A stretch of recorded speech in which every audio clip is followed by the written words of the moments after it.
so hoi mo phat som na khat la khat ka sim do ken le hoi na sot pon thi wan hoi na kalungi na lang na ka hoi na ka hau na Krista bo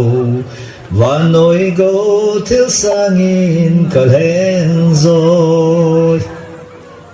kasi nom ken su mi tam tat ni mai kila pi nom tam kagulan tila su lim ai kila pi da ki go kha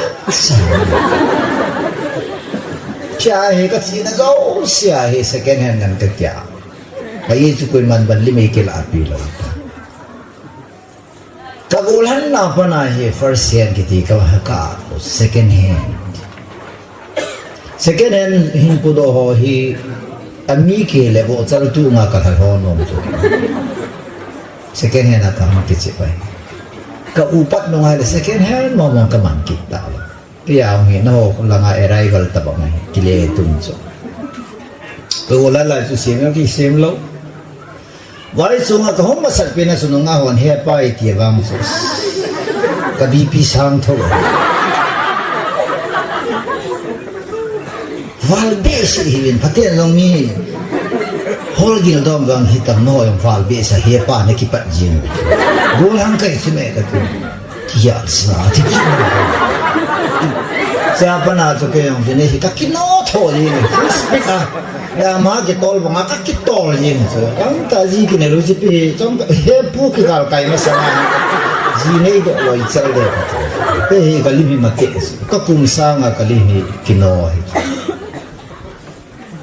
cho nên các biện thạ thạ phát tu các sĩ tay kịp lại cần im mi hòn ta em hòn họ dấu sĩ chú kiện hèn nu cả tiếng gọi là hòn he bay thì cái đó là cái đấy ngăn chiêng này không là cái em cùng đồng đồng là là tay đấy là he bay thì nào em hòn họ có mà vào bê xem he u này thì ấy chú he u thì là thằng ít hay cái số đó he bay he pu không tầm thì là nó chỉ vào đây tay thì cái đấy đúng chứ mà cái gì itu Allah lah kang kicip tu ni masa mihun sulanga min sulanga te ti hin tan thu sau de ti niki ko jing bu ke lo he na tu ne ai the great commission sol na lim ta isay di wai bokod pa yung independent church sam tao independent church kiti kisol do church tilo we koi ma ki ngai lo direct apathina ki ngai ti nes ne he chik no mo ba kaung po pi no hui pa kaung po pi independent adi ta church to dependent hi ding ai wa nga su isa pa he nau them khat awa jet na la ya independent kiti independent kiti ding la zon koi ma sa don ta lo di ti nei lo alhang pia independent church na doy su kayong sot akan si sun ka he sula pai thala zunga koi mangai cha talawa ei ma ke mo nga din mi sa khaw sota lo ding ei ma sa khawa po do a mi to sat ding tinai su to sut nga din to sat ding tinai su da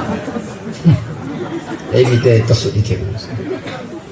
yeah so the great commission Matthew 28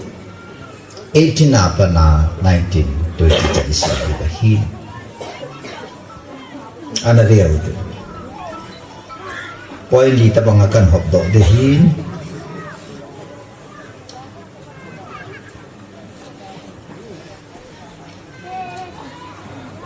Matthew 28 and pondok de Bible po yung nam low pi dani say low di dani dai asim di dani ko ke yang so ni ke ko wa kan si hi Bible dai ko na po low di re ken sin tang ji chuyên ji su he ngo wa hong ina ma ho su ho bin na za o ba wana le ya thule na zo si ke ma e ki pi a hi ta thano om dance wana Leia Tanaina Atiponi Tanaina Zosi English and all authority and power of the earth and of heaven. Noi lama Tanaina Zosi Tanaina Zosi Vana hian lang Leia yo la Tanaina Zupan ke ma ipe ta ikut berarti ya seperti ini ni mau solo empowered itu Tanaina authority ipi suke wa esa ju solo we khat ga sinde ki rutina asang ka sei lo de itu bible ban pu ga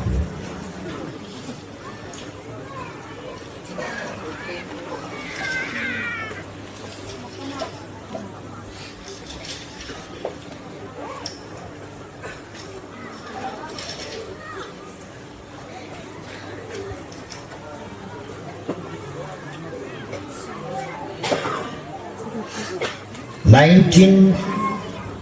Luke chapter 10-19 Ve vin gule ai pi chon pe ding le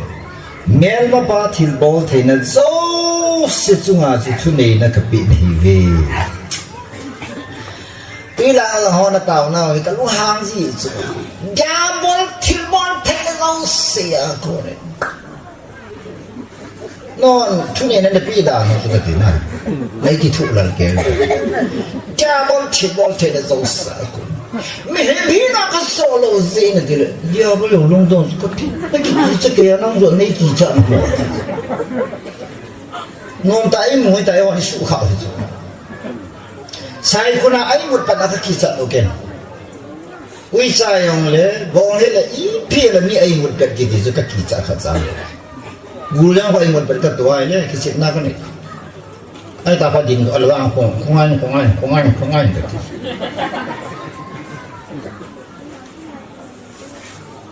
tu na he de Christian den he de khani bana le ya tu nei na he pathianin achapa Jesu petan jo de gul chingli han lang mai moment lang vanu le sina gune zo si chunga tu nei nei koi pem de le ta sansa ti ho api e hallelujah amen patin taman man amen ka po bilang ai se le mun thana mu khowang se data kar area ko ni khan oi pu ke ho la he na chi theng ai aki se ho ta ta kena ko he ki sei lu nam ki sei ngan nei vela kon hat judo na ki sei no me ya ki sei ki sei ngan je ho ba ki sei lu khat sa ba no lo ba ko i jo tum be ki sei ho ke ho ki sei ka hila ki cha ta tu se ki thang pa ka ni lo zo ne he lo sme ko lai la nga ho ko lai ya la ho ko lai ya nom lom nang kam la nei lo zo e pro gam la la nga ko lai la nga yong ya gam la la nga ya ko ti gam la la ho no ko ho chen tham ma ka le su boy ti chi hi pham de le confused mind ti lung thi by confusion ei mi te confusion ti chu che anai dim dam so ai tu ki ne tam besa tu ki sai tam besa I tu zau tam besa hoi pe ne ti ham phaya riso bi ti ka riso atam la ya chu riso ho keng be se na ro na kha cha kyo ta lo chu na so wen ta ki chi yin so pe ta kha din pot de kha ta pot na so ta ba me le he la jang ke cho la mo sam ma hi do I ka mo yong si ta bang chi ta Kaki pa Bible ni te asi tu devin bule ai pizo si chun pe ding le mema pa thil bol the na zo se za yong hi all the power of your enemies English as na mema pa thane le lo si chuma na ho kapi nei ta ve at sai na si pi siam tu nei na kapi nei hi ve Ikipi ai tai Ikipi ai tai abana si captain hitia I ma chan na ho na su se lo ding wo hi yo la ta ki to thì chắc bà thật rất toàn lấy alo nó sụt xịt đây ta sụt xịt thế à cái sụt xịt nó ngã cái cô lăng hay là sụt xịt chỉ qua sụt xịt không cô lăng ba xe rồi tao sụt xịt thế à mình là sụt xịt và thì lâu cái này thì cái xe cấp điện thoại bên là quay mà cái sụt xịt lắm quay mà nó solar sụt xịt lắm còn thằng anh này cô lấy sụt xịt rồi sụt xịt thế lâu cái này ibu lagi ke susi loh, susi dengan cik kai loh ya tu ke susi. Noah orang ini itu lah boy, nangan mana yang kecal kahi, naik bese. Lah, ibu hobi itu bom sangat dia jadi. Tu jenis ya, hoi. No, nak kibanti rasa nak tahu kau ni saya tu, nak ocak. Kristian hukum di patah tak kagak lah. Boleh anal layak cita bangai tu. Boleh anal layak. Kau ini macam dulu. Saya ini kecil. Namun ram, cat wah.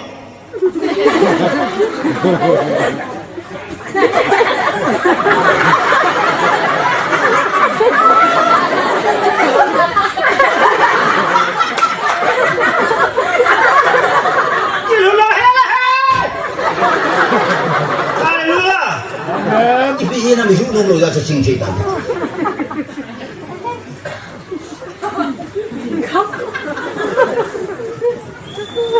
Nggak kan dia hebat kan tu. Nggak tahu mau belajar apa ni. Kita nak beli di kita tak? Hah? Desi kan jangan kau pakai nasol kan len.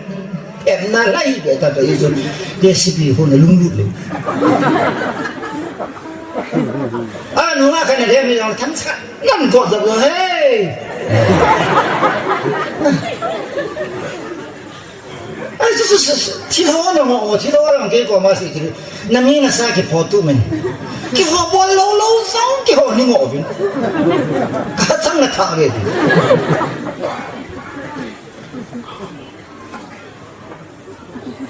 kalau ayah kan naga hosu, tu seimin thang naga hola, reveng thang zi. Ane apa ni nunga kan ada cat jantan. Nunga lo ingki cat ni tak ada go jadi hobin kai na mungkin mulai ahi. Night dress an ki bola. Kau berkat sia-sia. Gimana itu? Sangkol kilam saja hapsah. Nam lian ni mana? Tak ikut. Macam cak lok doang. IPC yang lekun ke kalung tim ke pipu ke jawa. Ke lek isu sok ke bola mangalung dan panen aja sebab sekazam tak. IPC nanti ama pan nom lau jat so kan lau. Lah. Ya ni ngok bang, ni ngok pa hui so teli masak pe.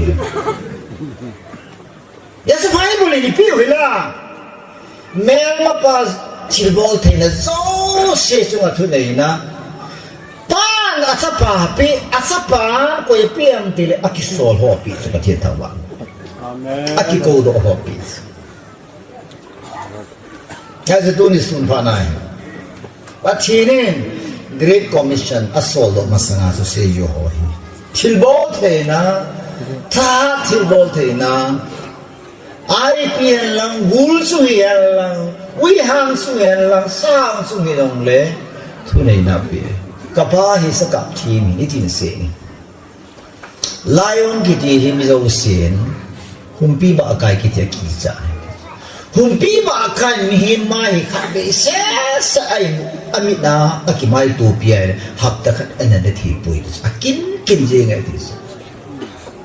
Ayah cepat hinin gan hinzau si akicat hiding a enisim sawas. Kabeng wa ui cat ni pat tak masu.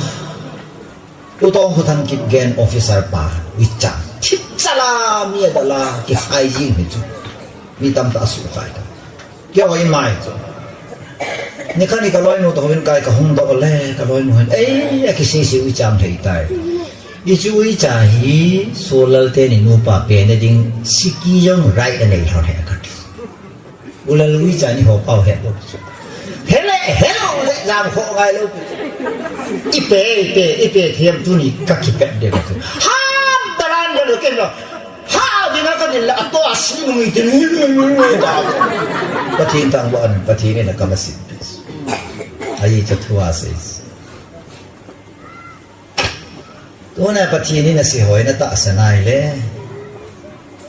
ichan ge hat ne himi chan ga bolthi nimti he wanu ya satene na bodis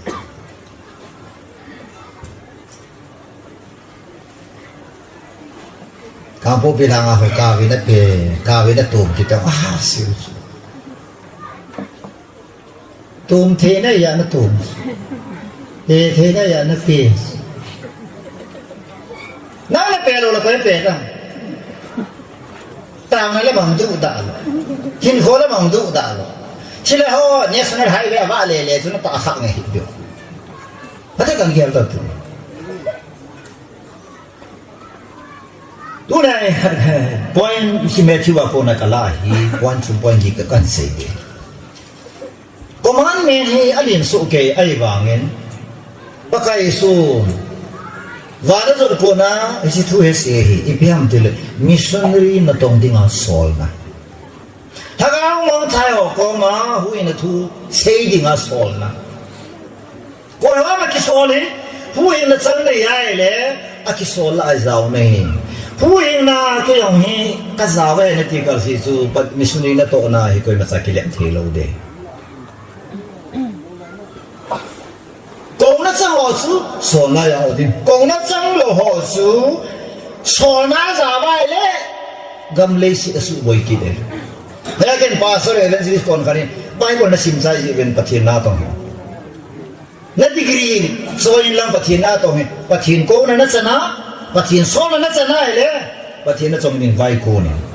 cha su na vai kon kal se su nang se vai ko lo din ni pathin na vai kon pi de ka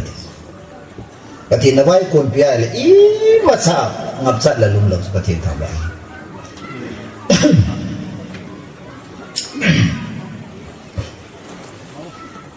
point khat na sun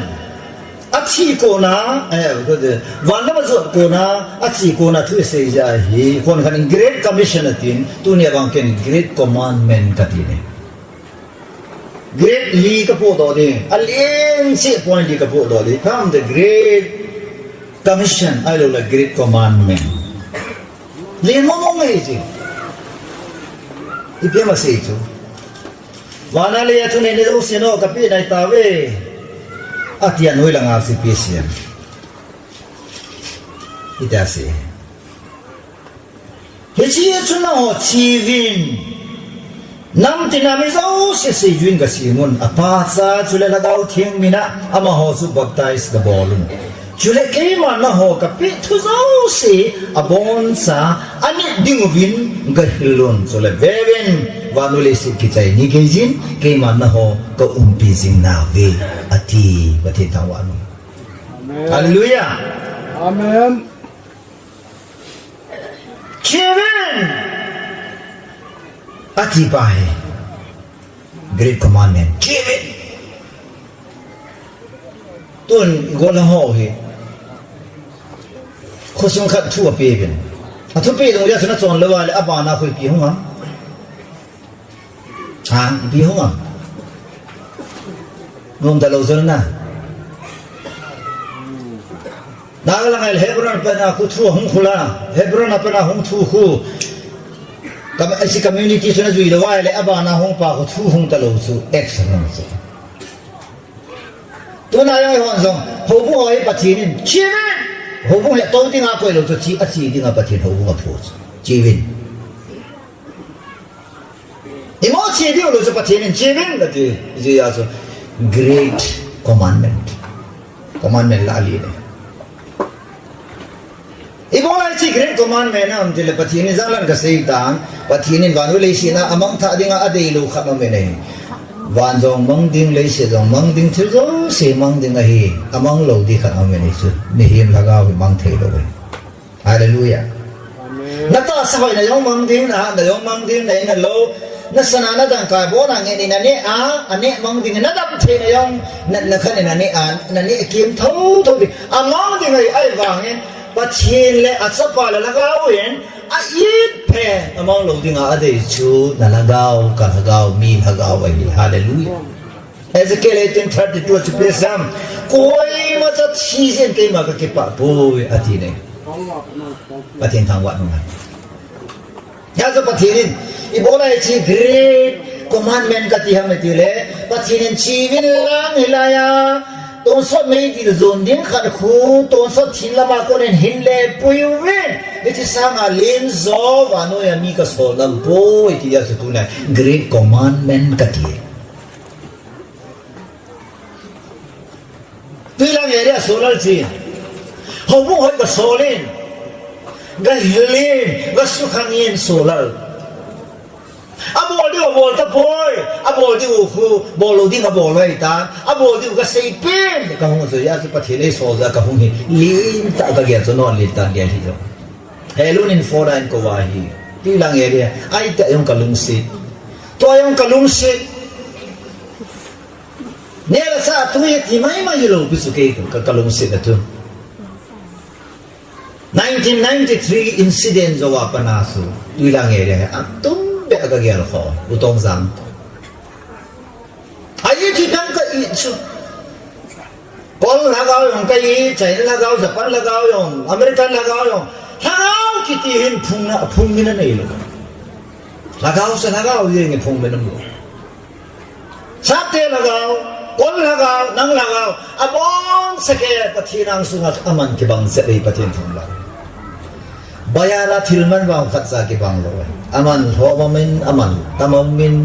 aman asangomin isozo deumin chawla deumin ama va me khatsa musini koi ma chai musin lo di we pathini min man homa sim pu nei pathin ta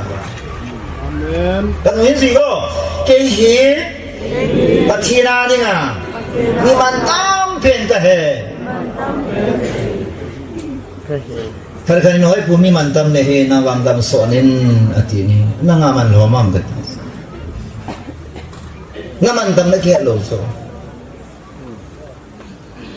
First Peter bung khat chang som la ko na se sula sanadang kamang the ki hat do nai po vi ke ngoi no ipakai Yesu Krista no na be he chi tisan Yesu Krista tisana su ke hat do zo bo wa nei ve mi mantam ni kaman tam ka kya ja chu lei si chila ne thil leo cha cha ai ki sa le le ding a chu pa mai sa chu pathin ineu la ya chu ken ko gin chi chi lo hoi bo lo le men I tham no mai chu pa sa ni nong ken ko gin ka ko le hi chi ki le mi ho che pa hoi pi ti da ti na kum to ki to lo na chon chon na merci Christmas ay le upa na lang ho nga hola na ka kitunu jong ko lang na thi ka lang alo aphe be mam ilimit ke ikum to kitulo I ha to kitulo I chon ting le chon tun cha pang kha jong pin pin na bumin ta min tele yo si lam sa pang jong pin la kap di sila anu po pa ka hol di sila la ha anu a hol le nam pin pin na pa dal le song to kisulu kap ma long mai kum la to ki to chana hendu yai status sule imano hitam ta ai ya se pachini ichi mi chilman ta mi amau di ma pho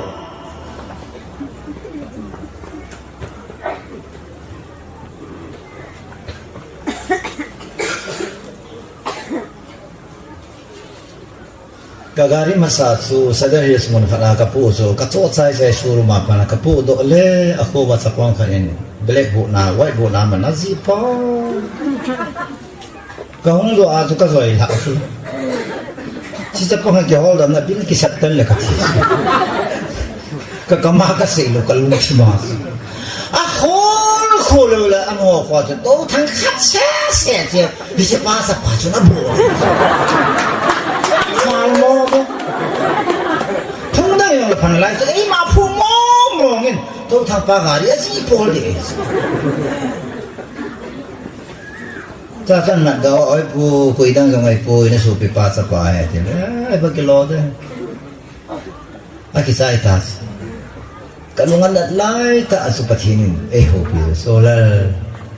nakali ana na kiso do es nei nei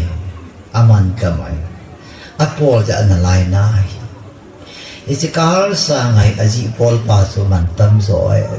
sa kobia tha ji sa dis ka Netiya mo na tilman ta kami na suka ay lola naman sa le jala nay mut lo ay so tilman sa kiti abay po imatsalo yung hoy man sa le aman tang ho kidon lo amang bo sa kibuy piwi ito no me hodi de tilkanan man sa wala pa wincha ka kan suboy ipiyang sa lo na nge diba imatsa hello chen min poi ka kai ni kok ta ka ho yo ni me thật ba zalo nga di chi pien ta chi ki ho la chu ba ki long na chi pien ta bi chi ka ni masang masa ka tom the ka chi ahin bi sa yang le ma ko nga kan der kan da ipi ka kaya tang baru lang chan kaya kan der ves hoya ka phone ai do hoya ka koi nam ta ka san kaya fe so ima zaman tam yang lu bezo acha te pasan die ni so ama so ka ki ma kha so akya uran sa ka te tha nom dam so ha ka kyo na ma ki phat chat ta ta pao se ki phat chat ta so tam ka hun ma sa ma na se di he ta lo so yang sa pao ya ha ho ka tho ki ai cái thọ nuôi sinh được ha slang one home and kato. Can you fetch me with a cup of water? Do you have water? Excuse me. What do you say? I say, can you fetch me with a cup of water? Oh, you mean to say water? Yes. Chưa lấy xin đã chỉ bảo này là muốn dấu sản chỉ thì đúng á lấy ai ông và nào chỉ chú hallelujah chỉ hallelujah amen chỉ hỏi ta này na cái cha cái gì nó ta sana cái cha cái gì nó duy ai lấy và nào nó chỉ đi lấy ai ông nó làm lên đi nó lên đi cho giàu đi hallelujah Abraham so Gentile hilaya so patinin Abraham mati so Abumi den, but in a also you will be named Abraham because you are the father of all nations on earth. Vanuya namzo sipa kasim na itai ati na is patin tangwan. Tu na Christian kat di so namzo sipa di ngako na sang namzo sipa na di nga kaliskon ngayo namzo se na ba nga pati na mudo na di nga pati na lesi na tingpung puan na puway ju pati tarket. There's a great commission, great commandment to Jesus. Hallelujah. I told them, korsilatse wa tu na jang galing kyo na chilopi. Earthquake zone is according to scientists or investigation dum jula earthquake zones I told them for sa so lamo wa pachina thang to wa mitsu kui ko bilhelom chuna pachila sa wa pachinin I all course a ko ei ta sun tu chana ko ya kan mos chin minister banglo so ta ki to kan so angong dam lo na mu thelo chuna e le wong ki su ya cha ba ki bia chung lang ki be so anoi la ba ki hi so ei cha ku lim ke hoi le he pa yong ji ngai lu bu su tong e pa ready han mor simitria ji ta bong ke ai ba ma mo ki cha le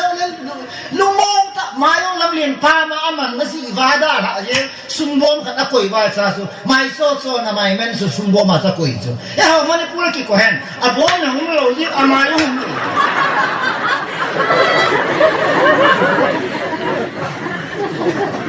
Ipiyang kasi eyes on me also akigo now so skin sa kita ata asian kompi yung le misu nga he ipi tilpa ka bol da patinin tilpa bol nga sen tilpa bol nga sole ti di ba eyes all te kite na su mizoram kite na su missionary so do kite no wai chance sa jun zani wala solo la hobin so patin ho peta hui so pakai ka sa diu da hobin he atis patinin tunga ko nang kisa tawalatis ay isu missionary to sa masa sa hobin so la sa naga kaya koi kile hoi hai ta sabin tin ane yusi khani ane yus yakin na wala ka chi te ka si no pastor ho atam zo bp sro ga chi nei ka tai ka ti hai ta na ba ji ba hai ta chi ya di mayang yang kang e de phajana jok ta bani ku ki sing di pastor koi khajana jok ta bani jing ku cha hele hawai cha hele adu jamput cha hele lecture to bakhan de di liana san lo de he ban kamar ki san thu the oi pu ki han ha pi lang wana na san ding lo de he khen ko he taนั่นเลยรู้แล้วก็เลยพูดที่ถิ่นตะกี้ที่เขาเทียบลงด้านนั้นนี่ก็อาชีพจริงที่ว่านั่นน่ะสันทุเท่าเลย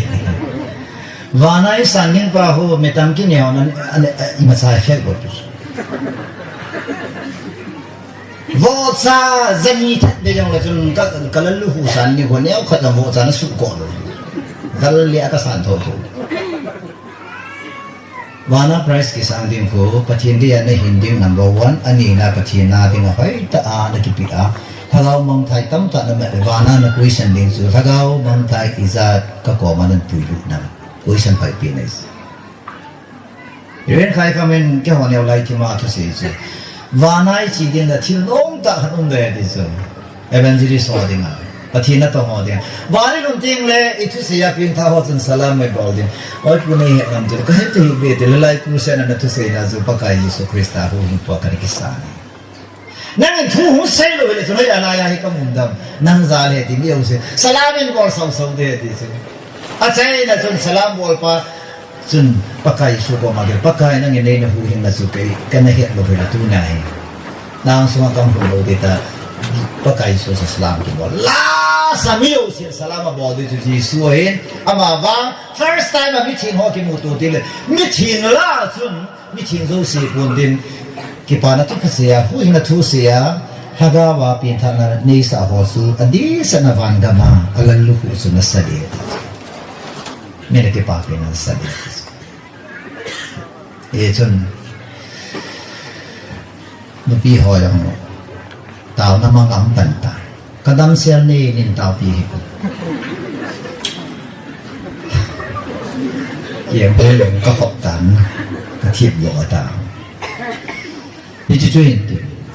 và thì này so nào thì great commandment cái thì này iman tam dạ cái gì này thì man tam ta là độ đi ngà cái gì cái gì rồi để tao mò sana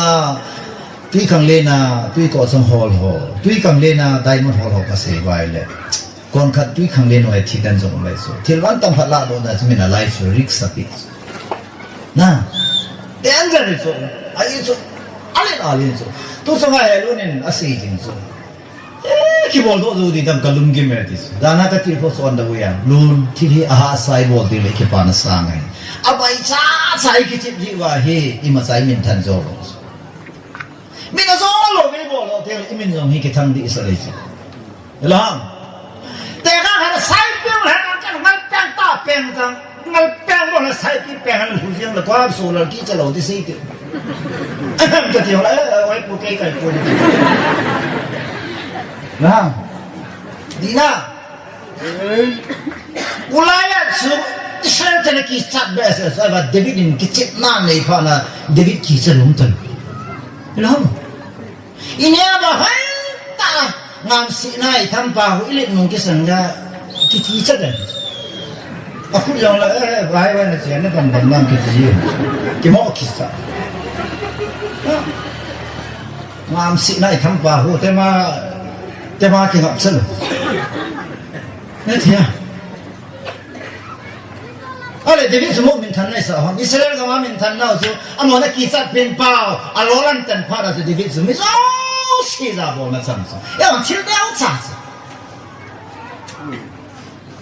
Dulu lagi gol hak kan bisa, Messi asal bawa tu je, Messi sam style ke, Ronaldo asam langkat si acel, nang ayam kicap, football lampi cilu pasal,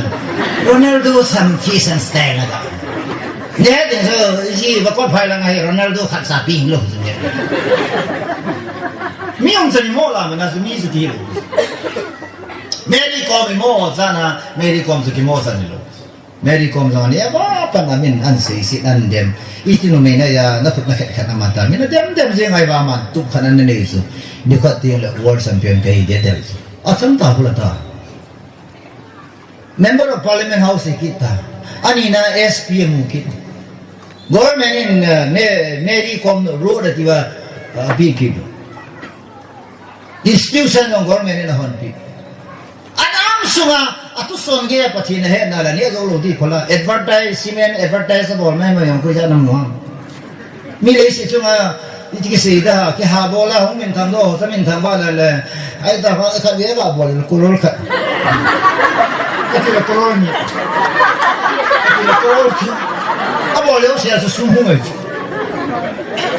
đó đây mình họ sẽ ăn cơm xí là area học bia mà là hay kít không sẽ đàn là bỏ liều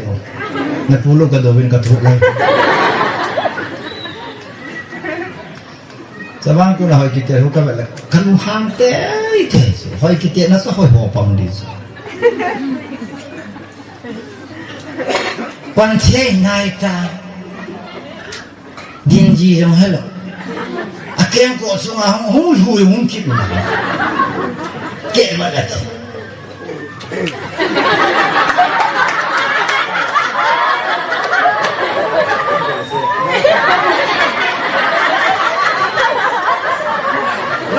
มันก็ชิดไปเขียนอะไรเนี่ยมานุ่มเอกดีเดียวสุดก็ยกก็เสียดังตู้สุมาสุดก็มันสมุนเอาเสียดังกันก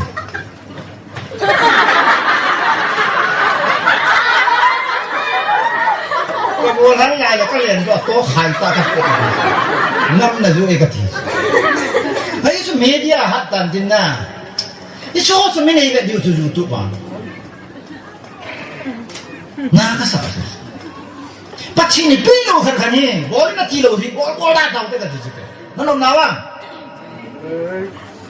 bol na ti sa bon bol lo ai soi bol no di bol pa hai daw te ka ta pachini so na he jika tu so ngalam kai ho pachin phathe bo ti ai kho yang da min tin ha do win tin na ki tu to na hong khangin tin pachin phathe bo te ke helun jong wang bo na chang te di so ai so thil pa khani bol lo ni so pachin ki pa ba li so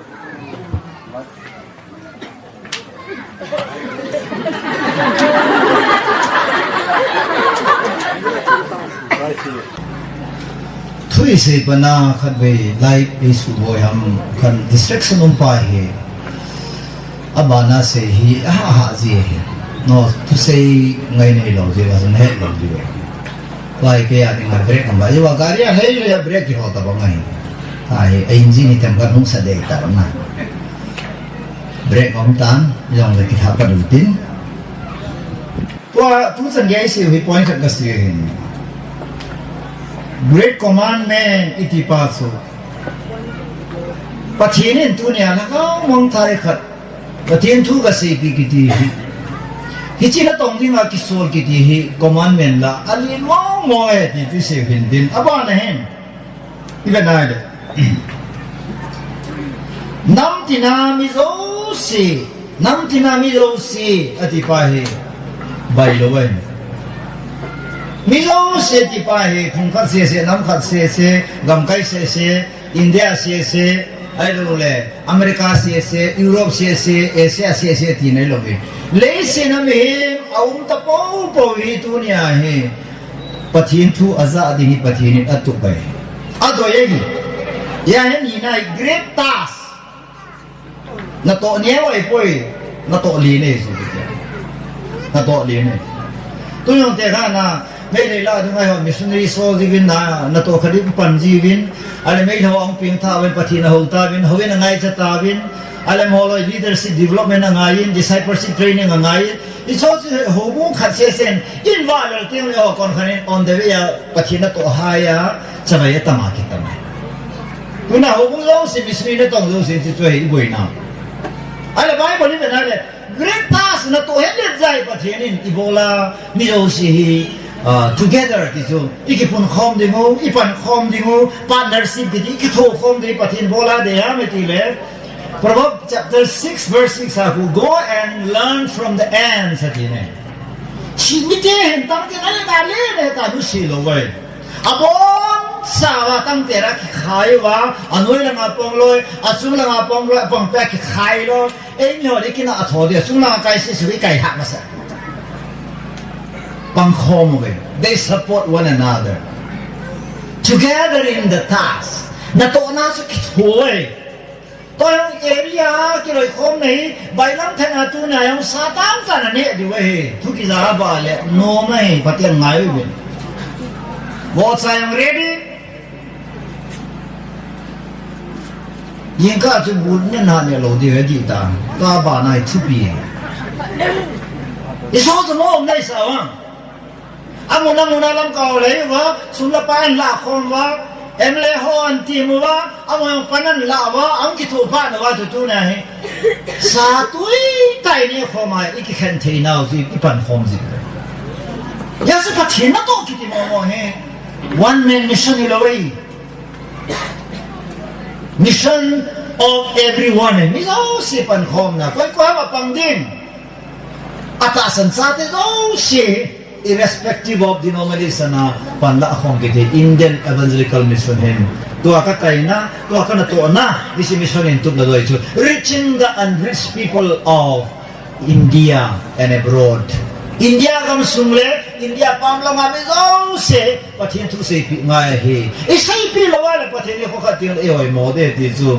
challenge din ta kila tu nai na ki to hen ka to na mo nai ke Manipur state na Church Ministry Department na State Secretary kay Manipur State ikin ka isuya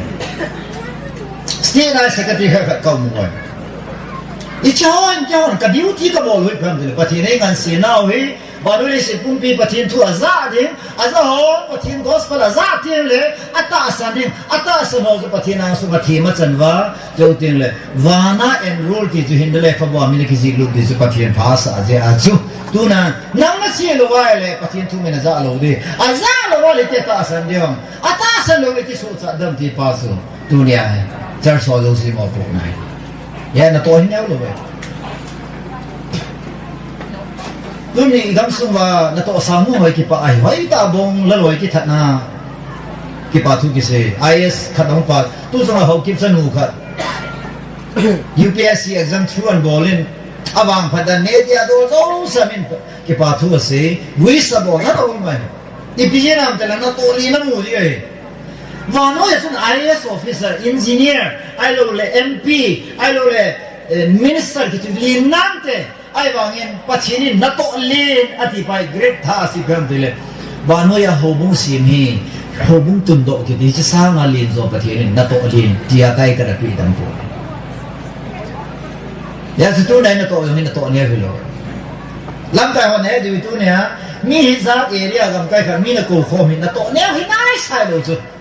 mun chom mi ho ko kho ma mun khana en ne khom sa ki di pathin ke pa ne pakai su su na ta le se nam su ma yang chu mi ne kala mo bol ji lo pi chu mi sa hong ki khop ten le thil ki na bol chu pi na mu le pakai su jong mi tang ta hu khom ting le thil lo pi bol cha hi chu mi him ki ti hi social animal ti sab den mi him ki ti itam lai chana tha itam lai chana gal ki jo iha na su ikipun khom na si ha le sab den unity is strength that is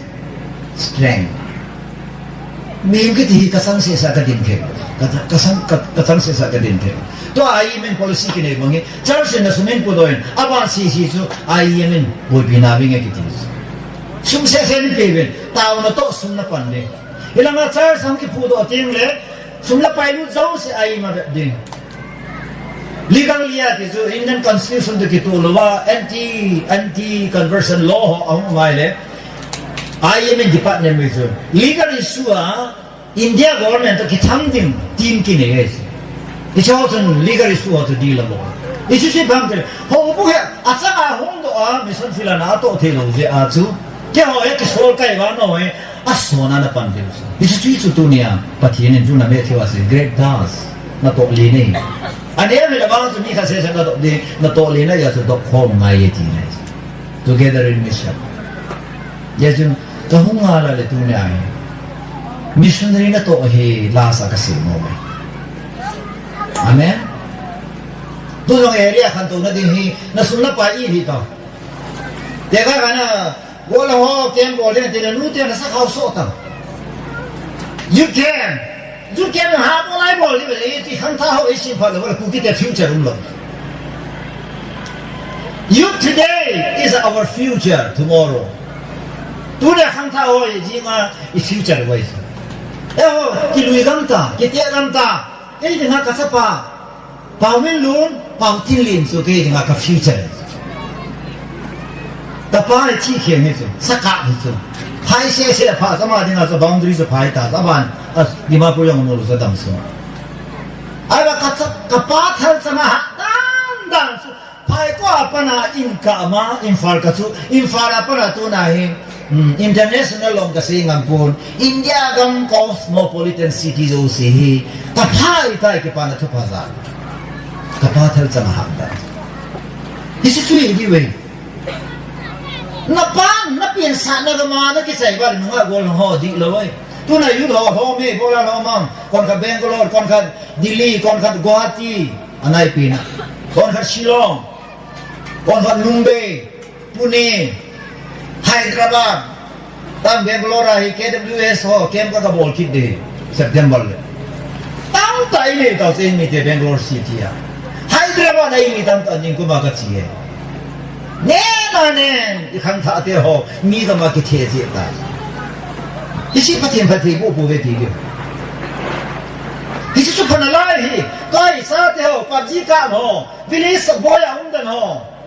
Skul kaya lo hi piti dah. Apa pin na kisah dan tu ho lumsi undan. Kaya kapapa hai ko ni. Tak kapin namun lo hi trade center. Ani na second trade center in Manipur hai. Tapi na yung hai ni na nui set bang ta mu kham to wai ta ni. Burma border hai. Second more di nga go no tang khute. Trade center na yung chu phai ko a thelo di na ga la nga ding ti na go la suba central government le Myanmar government ki deal nai ja chu Myanmar government on phai ko chu sa bo. Phai ko te chu ka hom ji ba taw na ha ta ka bo no. Hai ko ai pathin tu sei tam ta ki se be Stephen Tong Tham ke si langa pastor thang mang ki to hai ko hung do pastor ho ma muli khat sam do ko futhin man kai si langa leng te malanga leng te nung leng thei te elastic pastor man kai yang payah masa kiat lo wang ame hengnya thang ada esa kat beha dah bisa dia. Ino isi je, kian mengakatkan peda le. Menganusan mai tu kian kasi, amom nete Allah bani. Tumin le yo tu betul no. Izat man ba thabak tu tahu no dene. How true this. In nai de sekarang berat. Kakat lam kaya lo tu len hak kamu. Kalau saya kisi jin, kiken jin, pai kuat tu nial dong apa sunung kipe, sungin pe akan dah tu ni kipe le, itu jam tu sudah masa mai sana.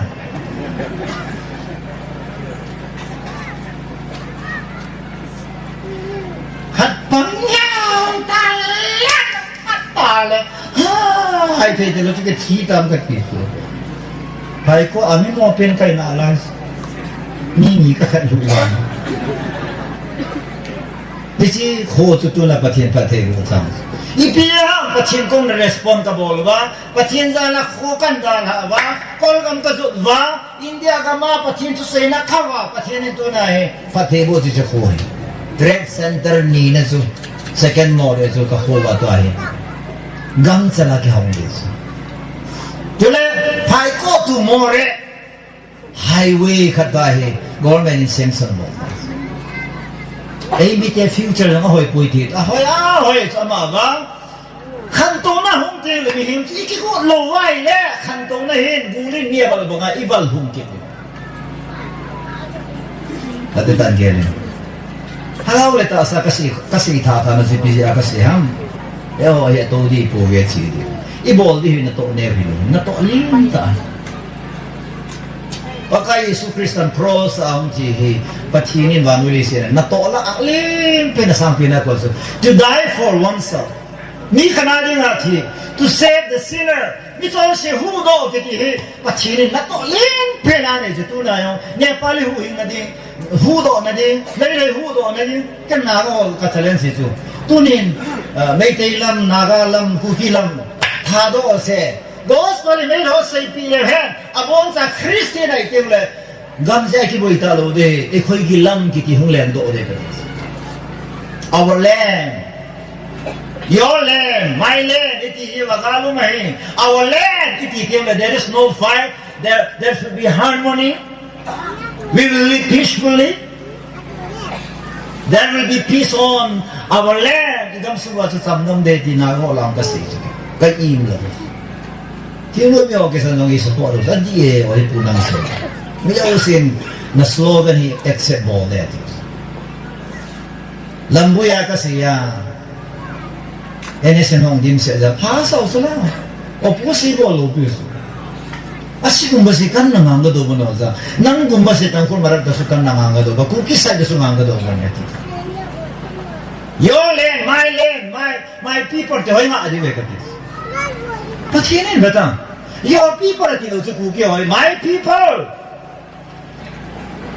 Patine khatsai pe do lo su na nga he ti lo sa. What ke patina su ya su patine patin til le le ko ho sa mang tha le lo. Ya su great task. Atum na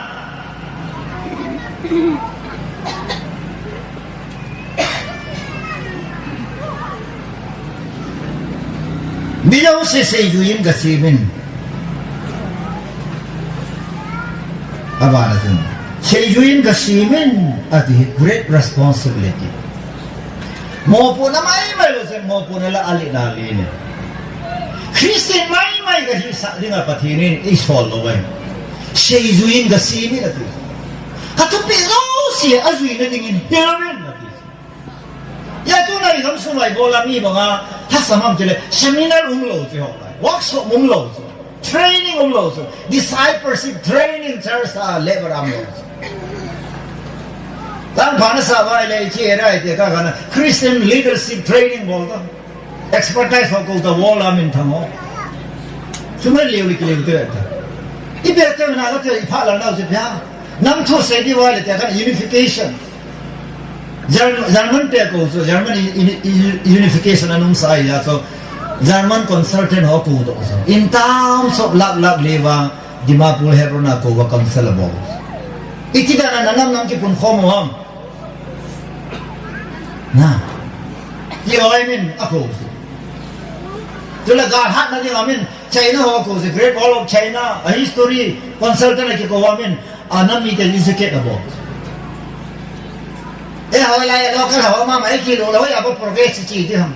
nó là vô nó mà vô nó lôi mua nó lôi mua cùng với lúc thì ai sẽ không ngã thì ai sao mà chỉ kilo lấy ta phải progress chỉ cái ông kia này phụ kia cái này là số ta mà sao cái lỗiที่จะนั่งจินปากงนี่พานายตัวเองก็ทิ้งมวยประเทศนี้เลี้ยงใจมูสายตาสวยสุดไอ้มาต้องพานายคอลต้องเก็บวับสัตย์ต้องเก็บวับ foreigner เขาต้องเก็บลินตาอินเดียนายอง expertise workshop ลินตาตาหุ่นกิจาวตา discipleship level หุ่นกิจาวตาไอ้มาตาต้องห้อยลายหุ่นขนาดสูมิน resource person ไอ้ก็ที่ใจหุ่นกิจมันพานาสูอีมิตรหุ่นโตลดอหุ่นเลี้ยงดอกไม้สูนั่นเนี่ยapa nak tuilang anak saya dan langsung upayan terus lah Mia newa pana upat jengga ABC sendang kiki sumulong sila. Ili jengga A B C D E F G H ipita ni punya apa nak kiki henlang. I upat jengga ABC kisi le gon situ bahasa dingin. To ai en hang ini pak nontas. Now seni noye cementin sampai yang temal sata. Kau betul sa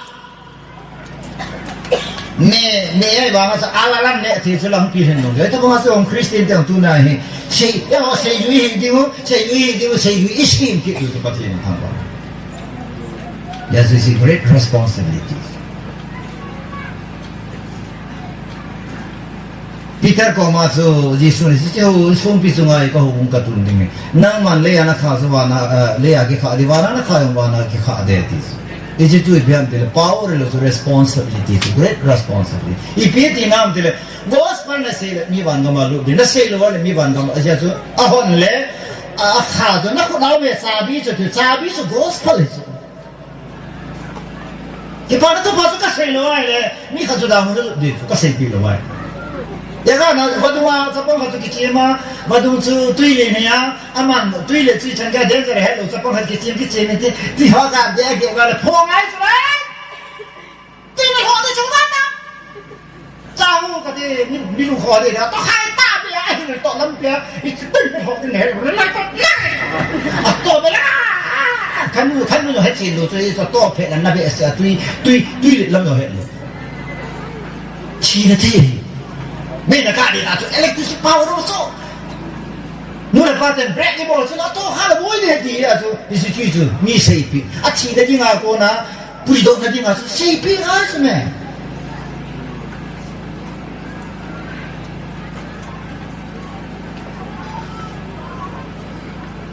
MBC level Christian de na gala ku ke ni ke khanji wa so gal na su. Pa chin to nei na gom le boy lo di ya. Anam cia punga yung kikan pa wa gal so do iso pati no bung sunga gal sim ding le gal bol dai ko iso gal khat se bol ding ai ko iso pem ta satan gal sa ding ai ko iso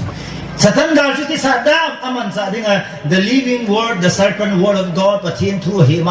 to semjam sanga him zo pati thu imana mi him ya khir no isu diwa mi him nai lo lo bo isu diwa le zu pati nin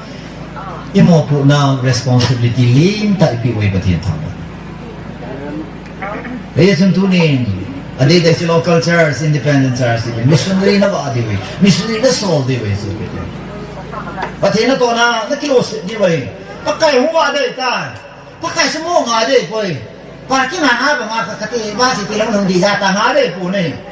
pakai nga ho sun pibo lang, pati rin anaboli bin, anasay bin ta, ida happy na to hito tay di we. Isang conference ang hitabang pani, yung tang manbang pa kisa. Kuna missionary na to higam sunga ke hasidi ha bola bol diso Mizoram in peace and tula ya he nalungai ti pa na ita pa ti pa na ita po kundo tan citan ti ding pa na ita nalungai ta hoi ne ma pa na nalungai ti ikil pa na talo so alungai sa hoi tuna ichiu le apa yi vai kundu ke mana ho kape tu zo se bonsa ani dingwa ka hilum Devin banuli sit kita ini ke man ka ubi asai na sun fort na sun the great promise patin kita malale penso banuli sit kita ini ke ka ubi be garanti be patin thangwa patin ubi Sunday Monday Tuesday kita lo beso banuli sit kita ini ke ya patin thangwa ikut bangte haleluya ai la ne di koi ho ko ma ki se ha ta san na Yesu nung zui ho ko ma ki se tu na Yesu nung zui ne ya le na ko ma ki se na ki lo la kai poi a Yesu nung zui ho ko ma promise bo tu na chi na wa ki yam ka sa bi ki ne present tu su nga ko ngi so le ka sa na ko lo su Yesu ta ko ne ka pa yo le Yesu za na ka pa kataw le pakai zang na kataw na kato yang pakai zang na kato ya sa kabol ho si so la bol khat zang lo pakai hat na za la kabol Philippi bungi chang som na thumin I can do all things through Christ who strengthen me hat sa pa Jesus Christa ba nga tu isa kai bol thai kai ti su bol na se ngam si piam dile na to sa lin na tu pi yang lin na tas na to ni halin na mo po na halin na ay wasot sa somno ni bola zo ha bola na says I can do it bola ka to them tile the one who can is with me abol zo pa abol hey person a be look mo ka som tu sa gyasu Zachariah so te bese pa na zo Elizabeth zo achi ngai ta pa na zo sa pa na nei de Elizabeth zo nui zo ke ka te tan ni ale Zachariah chu nata asan lo je asu John the Baptist pin to ka asu pau thei da lam ya chu wan tilin peace yang there is nothing impossible with God pathin to ki bo mo ding ma sa hi mom ko yo isipawa hi for God pathin na ding ni ma sa hi mom po tia kilat so English ako with God nothing impossible this pathin to ki bo mo pathin to ki lo ho pathin to pong khol mo ding ma sa hi mom po this pathin ni pan pi han dio se na ko dong ho de pathin ni pan pi han dio se mà thì này pan pihan tiyo se ikot ba mo tikati ibola pan pinan ay ham tupi lin pin na boy pihan pan pinan ay chas ibola pan pinan ham great task na to lin pin na boy pihan patin pan pin ay tu so nga helun lin ta gon sa bitam tanan ke tupi so ha yere alam kayo na to ha apha tong kito long boy lai ta na to lin ta bo di ba sa patin hum pa nga tu na imatsahi mo lo hila at sa ini mo sa patin thamba ni ko biyang te khat re hallelujah kanunan zui di ulang ka hot ma ke patri se di we kanun ji ta bo asai lo mi palo te tau te kanun ji ta ha ta isap di su ni bibita TACF na TACF lam kai ho nam so lovin mo chi devin akiting le itisanga bonzo nasalo naboldo na di bugin kayong kamnay akito piding kapan lo le ikita lo kahi namay ha hallelujah ang kipa sa kiso mo sin yung tilo sa kalung sa makan mo yo la ke hong tu ni sa te so lan ka ko mai pina sin nei sa ham to pi khang nang sa lo ke ho ke lo mo ko ma ka chi ana sat da no ke yo mo ko ma ka to yung si nung ka sabi sa apula chi ko ho bang jing nang chi chi bin jen ai so na to he ha hi that's in the case of great promises responsibility lenta na po ting le patin na panpis ha san en jong ki zo mama en jong ki bol zo mama en jong na khai khat ai bo ho kom ki sana hu patin ko ma ki ta we patay kane ka sa na ma mi na mo thelo athing lo anom kha lo do an lang si thengin lang ki to ho patin na pon ko ngai lo bu su en hon mo hoi ta pan bol phai abukan yan kana malalago lang ningan mo tayo ba pakay patin taasa na lagaw sa kati maile lang ngayon kani ngam kita lo so lo ka hi ipipi bo lo tam ta katiza yeche ko di ta patin ko mata ma di lo so en hon mo ko ma alia sa ti ta di so he no yam tia mo tayo lo ani anam long na din patin jing tayo lo min hon mo no namina ka ta we ti ta na bungong siyo na bogam pati na panlaw lahi tilaw mo ngay tayo tilawang kapunin patin ko kang patin pang tetes tu nagin katoho hi adi ta si di nga kuy masan katoho di nga 8 san zoro kami ang longa first time magkisiya stick convention at kagunsun milaw sin so la lago na sa polo na zoom tetes isa polo likizumi do isa polo di sume那开路当这个开，大家开的后面个自由了，一开的，个自由说，我说了就那么了，这还妈呢，没样那还那个路把这呢来个的，然后个自由的马上来呀，一把掉一步掉，跟他们long一把天土啊，那时候就说了的嘛，咱们那时候那海边一来比他们嘿，把后头好来那，新后头好。แล้วท่าบัวในที่เราสุเขาล้านสาวเลยแล้วทำยังลงมีเขาก็มอลูเชียงจะเรียนคอมลานบอลเขาล้านมาของล้านเขาละบัวสาวทำยังลงสักเต้มีสริมาสาวจะกินอ่ะมอโต้หักกันเนี่ยสุมอจัลตัวไม่หุ่นกินอะไรสุว่าซะนักคุยคุกกิ้งกิมารัมได้คุยกอสเปลตาบันีโชว์ขันลักบันีว่าซะสิดีจันทร์จำเลยคุย welcome to ตัวเบียร์ไว้อะดูนะโอ้ไว้มังอาจจะนั่ง welcome to บันนี้ as ดูพัมเตะกันยาสมโหโตกันกันเนี่ย boss sẽ na không kể và thiên thằng quan nhớ không chỉ là ta chỉ lâu lâu hồ thà đâu kể anh mua khẩu thì là chụp ảnh chụp ảnh là mi long tên tu nên cái guilty feeling anh ấy rồi ta mới ya thiếu soi tu nên cái guilty feeling cái họ cái bù về by force thiếu soi hết thì cái câu mà cái nó bao cái bò lại bò nông la bây cũng cái số cái bò sang cái này thì ya mà rằng ít bây giờ cũng thà họ chẳng được nông đâu đúng sẽ đâu à mà sáng sáng u cũng đi sinh sáng à ta mấy area chơi họ như mi lo họ là đúng sẽ rồi hết rồi cái gì cái hết kan khổ tu sendiri, nè mà mình suy nghĩ coi xem cái phát xuất mình ta, blessing ini unsur ta,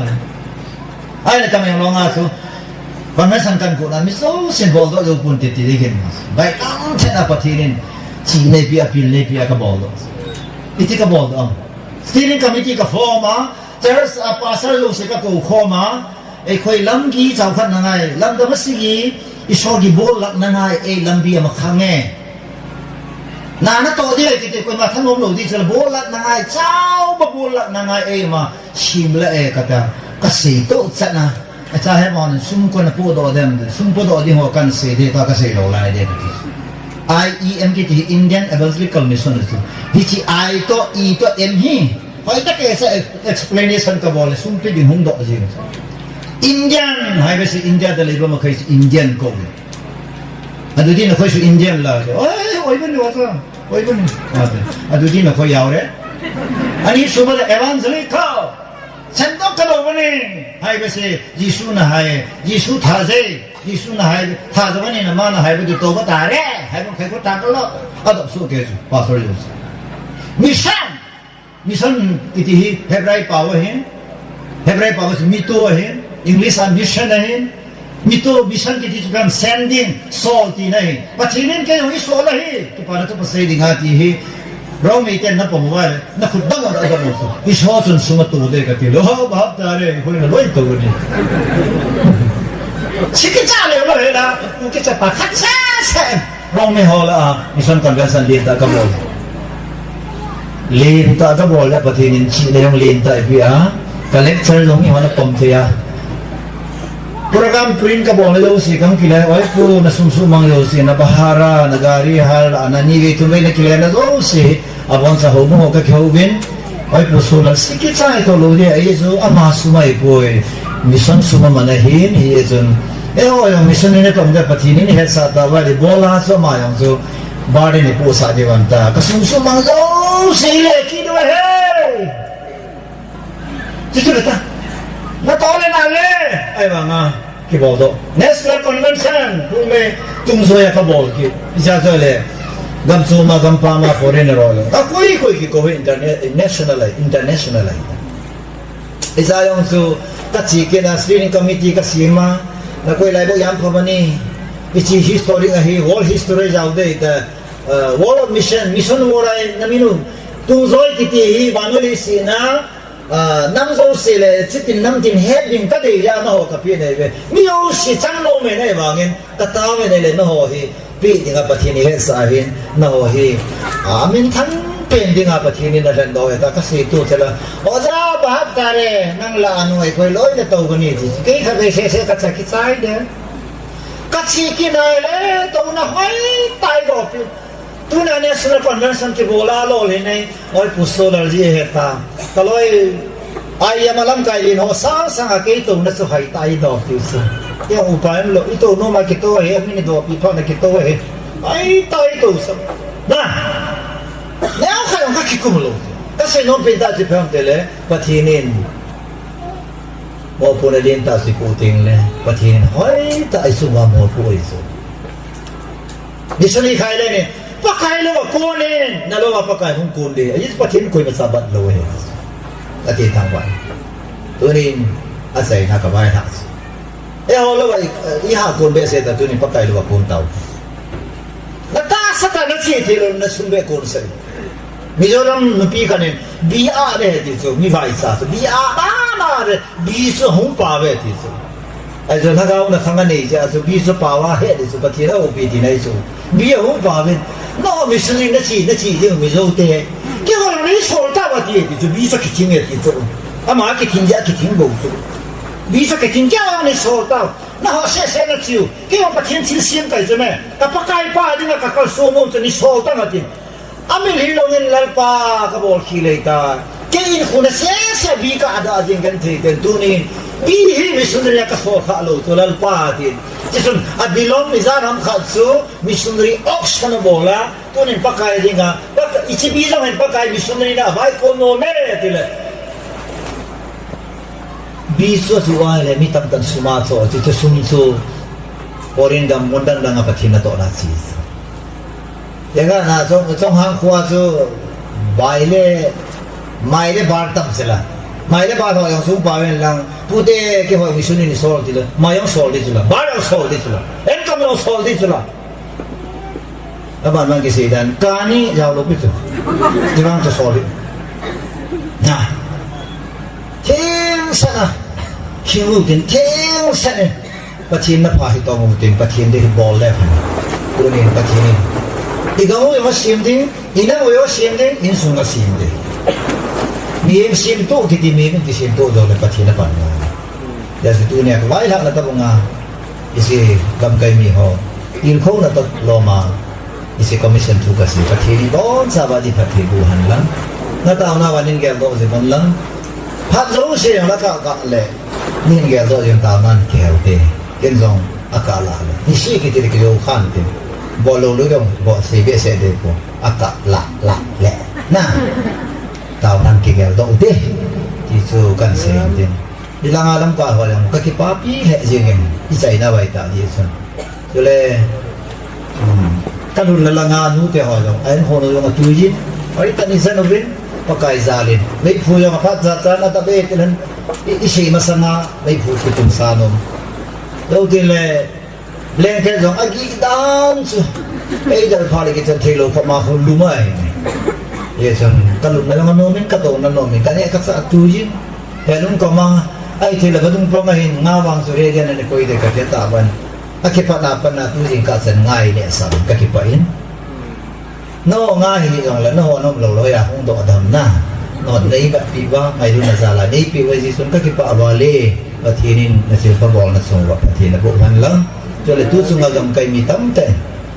pathin thung ai dinga phat te honan phadwa pathin sa kha hung na ai ka khan do na ding pe se dong ta ngai dinga hung ji dong na bon sa sung wa ka ki pa na kan phomin ya atam zo zong nei kheu ki nom bin yo ting le ni suhal bin kakipa jingin na sule kwel jani la kitek na long su kanel lai ka gel don ke ho kam kaya conference ho ka gel do lung chim angui satam ta suhal ne me le kem kakipan ta hitu ne kipa ta in lam ka su ta ding zin pathin sung la na ho zo su su kakipa ti su sai na ka se hin tin pathinin pathina bo jing ta amen